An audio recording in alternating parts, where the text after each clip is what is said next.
আপনারা অনেকেই রবকো rechargeable breast পাম্পটি কীভাবে ইউজ করবেন তা আপনারা জানতে চেয়েছেন। তো তা বলার আগে আপনাদেরকে একটা জিনিস বলি, আপনাদের চাহিদার কথা বিবেচনা করে আমাদের মম অ্যান্ড বেবি ইমার্ট এই রবকো ব্র্যান্ডের এই রিচার্জেবল ব্রেস্ট পাম্পটি আপনাদের জন্য নিয়ে এসেছে। তো চলুন আপনাদেরকে দেখাই এটা আপনারা কীভাবে ইউজ করবেন।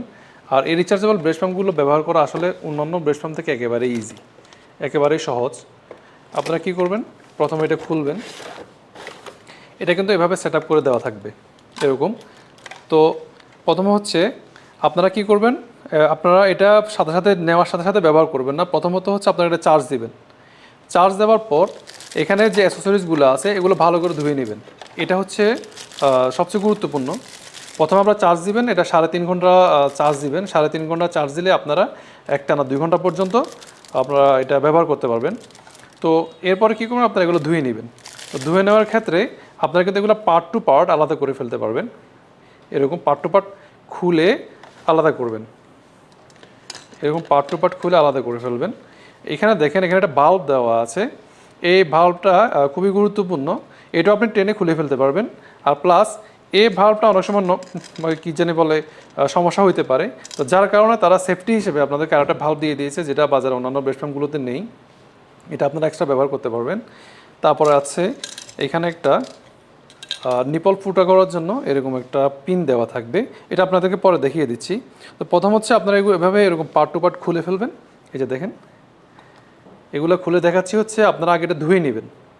ধোয়ার জন্য এগুলো সবগুলো খুলে আগে ভালো করে ক্লিনজার মিশ্রিত পানিতে অথবা কুসুম গরম পানিতে ভালো করে ধুয়ে নেবেন।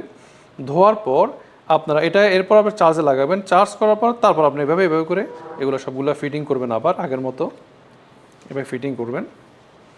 এই যে তারপর এটা যে সম্পূর্ণ সিলিকনের, এটা এখানে লাগাবেন। তারপরে হচ্ছে এইটা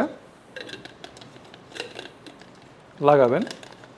লাগানোর পর দেখুন, এরপর আপনারা স্টার্ট করবেন। এখানে একটা পাওয়ার বাটন দেওয়া আছে, এটাগুলো সম্পূর্ণ টাচ স্ক্রিন, পাওয়ার বাটন দেওয়া আছে। এটা অন হয়েছে। এরপর আপনারা কী করবেন, এখানে কিন্তু 6টা মুড আছে। এখানে যে চিহ্নটা দেখতে পাচ্ছেন এসের মতো, এটা হচ্ছে মুড পরিবর্তন করার জন্য। এগুলো মুড পরিবর্তন করার জন্য। তো আপনার যে মুডটা ভালো লাগে ওই মুড অনুযায়ী আপনি ব্রেস্ট কালেক্ট করতে পারেন।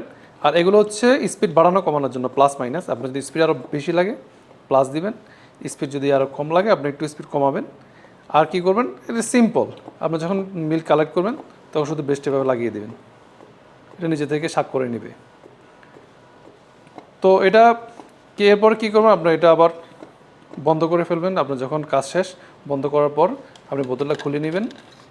বোতলটা খুলে নিয়ে এরপরে নিপলটা লাগাবেন। এই যে এরপর বাচ্চাকে ফিট করতে পারবেন।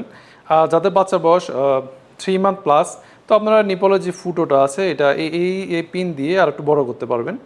এভাবে বড় করতে পারবেন। এই সিম্পল। এবার ঠিক একই রকমভাবে আপনার খাওয়ানো শেষ, আমি আগে যেভাবে খুলে দেখিয়েছি ঠিক একই রকমভাবে খুলে আপনারা আবার এটা ধুয়ে পরিষ্কার করে নেবেন। ধন্যবাদ।